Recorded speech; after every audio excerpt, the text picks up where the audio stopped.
Hola, primero, ¿cómo va? Espero que bien. Bien, el objetivo de este video es explicarla de manera breve y concisa la temática que estuvimos trabajando, que refiere a los niveles de organización de la materia, ¿sí? La idea es que a partir de la explicación y de clarificar conceptos, ¿sí? Confusiones que estuve viendo, ustedes puedan llevar a cabo la corrección, ¿sí? En aquellos puntos en donde yo se las requería. Así que bueno, vamos a empezar a explicar, ¿sí? Teniendo en cuenta que tanto la materia viva como la materia inerte, esta que estuvimos hablando en un principio, se puede encontrar en diversos estados de agrupación, ¿sí? A estos diferentes estados de agrupación se los denomina niveles de organización que presenta o de la materia, ¿bien? Y son estos que tenemos acá, ¿sí? Estos niveles de organización, a partir de este esquema, se presentan en diferente grado de complejidad. Es decir, si tenemos que interpretar lo que estamos viendo en este caso, tenemos niveles de complejidad menor, o sea, los más simples, ¿sí? Como es el subatómico, ¿sí? Van a ver que están ordenados de manera jerárquica, como mencioné en este caso, hasta el más complejo, ¿sí? Por ejemplo, partimos del nivel subatómico hasta el nivel biosfera. Hago una aclaración respecto a esto. En el libro, ¿sí? Los niveles de organización de menor complejidad hasta mayor complejidad se presentan hasta llegar a individuo u organismo. En el video que yo les adjunté, la explicación se basa, ¿sí? Hasta el nivel de complejidad biosfera, ¿sí? Los dos son válidos. En este caso, en el video, es un poco más completo. Pero bueno, las dos cuestiones, las dos acepciones y las dos formas de explicar son válidas. Bien. Algo importante, ¿sí? Tenemos que tener en cuenta que cada nivel, ¿sí? presenta la agrupación, ¿sí? de los componentes del otro. ¿Qué quiero decir? Hago un repaso. Lo que vemos acá es una escala, ¿sí? jerárquica del menor nivel de complejidad hasta el mayor nivel de complejidad. Pero hay que tener en cuenta que cada nivel resulta de la agrupación del otro anterior. Es decir, por ejemplo, para el nivel molecular, ¿sí? las moléculas que conforman a este nivel no son más, ¿sí? que la agrupación de átomos. O sea, la agrupación de átomos dan origen a las moléculas, ¿sí? Por ejemplo, la agrupación de diferentes moléculas van a dar origen a las macromoléculas. La agrupación de muchas macromoléculas van a dar origen a los organelos, ¿sí? Esto se lee así, se interpreta así. Otra cuestión es, por ejemplo, que el texto comentaba esto de las propiedades emergentes. ¿Qué es una propiedad emergente? Bueno, dice que cada nivel de organización presenta propiedades emergentes diferentes. Estas propiedades refieren a características, ¿sí? O sea que una molécula, por ejemplo, va a presentar características totalmente diferentes a un átomo, ¿sí? Y un átomo en sí va a presentar características totalmente diferentes a las subpartículas que lo componen. Voy a un ejemplo, ¿sí? Por ejemplo, una macromolécula. En este caso podemos citar a las proteínas, ¿sí? que están acá. Las proteínas estructuralmente son mucho más grandes, por ejemplo, que las moléculas. Y también tienen funciones más complejas. O sea, en nuestro cuerpo las proteínas, por ejemplo, conforman estructuras como el cabello, las uñas, por ejemplo, ¿sí? En cambio, una molécula simple no tiene la misma función, ¿sí? La función tan compleja como la que tiene una proteína, ¿sí? Por ejemplo, un órgano, ¿sí? posee una función, ¿sí? mucho más compleja que la de un tejido. Y presenta una estructura quizás mucho más grande o más compleja que un tejido, ¿sí? Entonces, respecto a esto de que cada nivel de organización presenta propiedades emergentes diferentes, es que cada uno de ellos presenta propiedades, características diferentes, ¿sí? al nivel anterior. Yo les había pedido que realicen ustedes esta escala jerárquica, ¿sí? Del nivel de menor complejidad al de mayor complejidad, y que para cada caso, ¿sí? para cada nivel, den un ejemplo. Vamos a hacerlo rápidamente. Por ejemplo, partimos del menor, que es el nivel subatómico, el cual está conformado por subpartículas. Ellas son los protones, los electrones y los neutrones. Estas subpartículas lo que van a hacer es se van a unir dando origen a un átomo. Bien. Como ejemplos de átomos, bueno, podemos nombrar muchos de los que existen en la naturaleza. Por ejemplo, átomos de oxígeno, átomos de hidrógeno, átomos de carbono, átomos de helio, y puedo nombrar todo lo que está en la tabla periódica. Resulta que estos átomos se agrupan dando origen a moléculas, ¿sí? La molécula no es más que eso, es una agrupación de dos o más átomos. En este caso, por ejemplo, tenemos la molécula de agua, la cual está conformada por dos átomos de hidrógeno y uno de oxígeno, ¿sí? Esto se traduce mediante su fórmula molecular en la famosa y renombrada H2O, ¿no? Que no significa más que eso, dos átomos de hidrógeno y uno de oxígeno. Estas moléculas simples se agrupan formando macromoléculas, ¿sí? Moléculas mucho más grandes, ¿sí? Mucho más complejas, tanto en su estructura como en su función. Por ejemplo, las proteínas, como nombré en un momento, y podemos nombrar también a las macromoléculas, ¿sí? Como el ADN, como los hidratos de carbono, como los lípidos o grasas, nombre común, que en nuestro cuerpo tienen funciones muy importantes, ¿sí? Como por ejemplo el ADN en este caso lo que hace es almacenar la información genética de cada individuo. Estas macromoléculas se agrupan formando diferentes organelos. Recuerden que los organelos son estos órganos que componen las células, ¿no? Estos organelos, cada uno con una función diferente, ¿sí? Lo que hacen es conformar la estructura de la célula. Y acá hacemos un parate, ¿sí? Una de las consignas hacía referencia a en qué nivel de organización de la materia podemos hablar de la aparición de la vida como tal la conocemos, ¿sí? Podemos ubicar a un ser vivo. Para lo cual, acá tenemos que mencionar el nivel celular. Es recién en este nivel donde podemos encontrar, ubicar a un ser vivo, ¿sí? Por ejemplo, los seres vivos más simples formados por una sola célula, como todos conocemos, son las bacterias. Bien.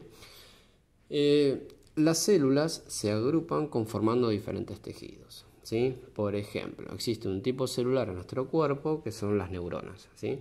Las neuronas en su conjunto conforman lo que es un tejido nervioso, ¿sí? Que después, bueno, obviamente eso va a formar parte del sistema nervioso. Otro ejemplo son las células sanguíneas. Hay glóbulos rojos, glóbulos blancos y plaquetas, ¿sí? En su conjunto van a conformar la sangre. Y sepan que la sangre es un tejido del cuerpo también, ¿sí? Podemos hablar de células musculares, ¿sí? Las cuales también agrupándose van a conformar el tejido muscular con una función en común. Estos tejidos se agrupan, ¿sí? Conformando un órgano. En este caso lo que tenemos es un corazón. El corazón, ¿sí? Es un órgano que está conformado por tejido de tipo muscular, que lo que permite es contraerse y relajarse. Este movimiento lo que permite es bombear sangre a todo el cuerpo. Y a su vez, esta contracción y relajación del tejido muscular está provocada por otro tipo de tejido que es el tejido nervioso, ¿sí? Tenemos otro tipo de tejido, que es el tejido conectivo, que va a conformar, por ejemplo, los vasos sanguíneos que ingresan y salen al corazón, como son las arterias y las venas. Los órganos en conjunto van a conformar diferentes sistemas y aparatos dependiendo de la función, ¿sí? Vamos a encontrar, por ejemplo, en este caso el corazón junto a los vasos sanguíneos va a conformar el sistema circulatorio. El estómago, la faringe, el esófago, la boca, el intestino grueso y delgado, el recto y el ano, ¿sí? Se van a conformar lo que conocemos como el sistema digestivo. Bien. Y resulta que en ciertos organismos, el conjunto de aparatos y sistemas, lo que va a dar origen es a un individuo, o también conocido con el nombre de organismo. Bien. Muchos individuos, ¿sí? Van a conformar una población. Pero en biología, la población va a estar conformada por individuos de una misma especie. En este caso, lo que podemos ver en el dibujo son una población de seres humanos, ¿sí? Muchas poblaciones, digamos, de diferentes especies, lo que van a conformar en conjunto es una comunidad, ¿sí? Lo que podemos ver acá es la especie humana, felina, canina, una planta, por ejemplo, y un ave. O sea, la agrupación de diferentes poblaciones en un lugar van a dar origen a una comunidad. Y muchas comunidades, ¿sí? Agrupadas en un mismo hábitat, ¿sí? Interactuando con él, van a conformar un ecosistema, los cuales, todos los ecosistemas en conjunto a nuestro planeta, van a conformar la biosfera, ¿sí? O la esfera de vida tal como la conocemos. El segundo punto, lo que pedía, ¿sí? No recuerdo si es el segundo o el último, sí, es el último. Yo le daba una serie de ejemplares y de seres vivos y ustedes tenían que tratar de identificar, ¿sí? Categorizarlo a qué nivel de organización de la materia correspondían, ¿sí? si al atómico, si al órgano, si a comunidad o organelo, celular, tejido, para lo cual ustedes debieran de también realizar una tarea de investigación, ¿no? Lo que tienen en pantalla es el primer ejemplar que les consigné, que era la hormiga. Lo que podemos ver es una imagen, ¿sí?, con la anatomía de la hormiga. En este caso lo que podemos identificar es que está compuesta por diferentes órganos, ¿sí?, como por ejemplo el estómago, el cerebro, el ojo. Son órganos que componen diferentes sistemas, ¿sí? Claramente el estómago debe ser un órgano del sistema digestivo, en este caso el cerebro y el ojo, órganos del sistema nervioso, ¿sí? Así que bueno, damos por sentado que la hormiga está constituida por diferentes sistemas. En este caso, si tengo que categorizar a la hormiga en un nivel de organización, lo voy a hacer dentro de individuo u organismo, ¿sí?, por las características que presenta. Otro ejemplo es la bacteria, ¿sí? En un momento lo mencioné, ¿sí? Las bacterias son los organismos más simples, los seres vivos más simples que conocemos, ¿sí?, los cuales están conformados por una sola célula, ¿sí? Si yo de repente tengo que categorizarlo en qué nivel se ubica, no lo va a hacer al nivel celular. Bien. Otro era el paramecio, ¿sí? Si bien quizás no es un ser vivo muy conocido, les comento un poco qué es el paramecio, ¿sí? El paramecio es un organismo unicelular, o sea que está conformado por una sola célula, que a diferencia de la bacteria, el tipo celular que la conforma es un tipo de célula eucariota. Es un organismo que yo lo voy a encontrar, ¿sí?, en medios acuáticos, no fuera de ellos. Bien, presenta estructuras tales como por ejemplo organelos, ¿sí? Recuerden que los organelos agrupados conforman una célula. Como por ejemplo el núcleo, donde almacena el ADN, ¿sí? Vacuolas, ¿sí? Por ejemplo, acá hay una vacúola que almacena agua y la vacúola digestiva que le permite digerir los nutrientes, ¿sí? Pero resumiendo, en este caso es un organismo formado por una sola célula, que si yo lo tengo que categorizar dentro de un nivel, va a corresponder a ese mismo nivel, a nivel celular, ¿sí? Después teníamos también al ficus, ¿sí? Acá hay una imagen de un ficus, que es un organismo que corresponde al reino de las plantas y dentro de ellos es un ejemplar bastante evolucionado, complejo, digamos, ¿sí? Lo que tienen acá es una estructura, ¿sí?, de un tipo, no es exactamente la estructura del ficus, pero bueno, presenta las mismas estructuras y órganos que él. Por ejemplo, raíces, tallo, ¿sí?, la flor, que es un órgano reproductivo de la planta, hojas, frutos, ¿sí? O sea que en este caso, si hablamos de estructuras y órganos, tenemos que hablar de un nivel de organización bastante complejo. En este caso hace referencia a un organismo, ¿sí?